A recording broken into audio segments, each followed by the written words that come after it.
Hi everyone, I have a broken USB flash drive, and in this video I'll show you a cool DIY project you can make out of it. So let's start taking the flash drive apart.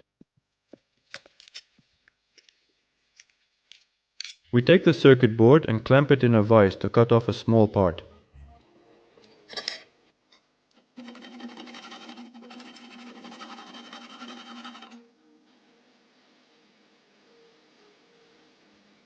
The components that are left on the board, I desolder them using a soldering iron.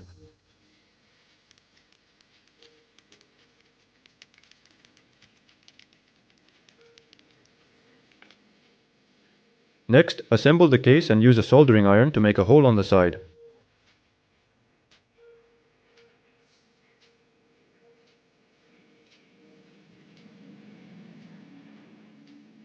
I smooth out the hole using a grinding stone. Now we disassemble the case and glue the connector in place.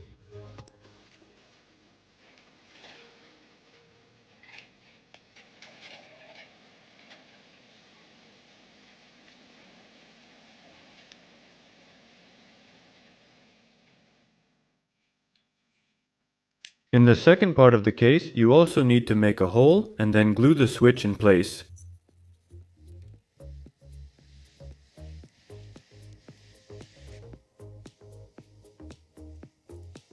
Next, we will need a 1N4007 diode and a resistor with a resistance from 500 ohms to 1 kilo ohm. We take the part from the flash drive and connect all components as shown on the screen. This is how it turned out for me. We close the lid and move on to testing the homemade device.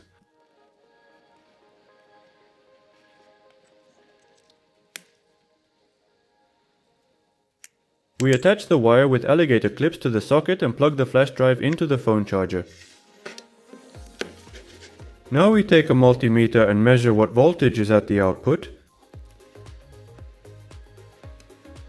As you can see, it's 5 volts, and now if you flip the switch, the voltage becomes 12 volts. Turn it off and it's 5 again. With this kind of device, using a mobile phone charger, you can connect different devices. By making a special cable, you can connect a Wi-Fi router that runs on 12 volts. You can also set it up so that the output is not 12 volts but 9. If anyone is interested, write in the comments and I'll show you how to do it. Thank you all for watching and goodbye.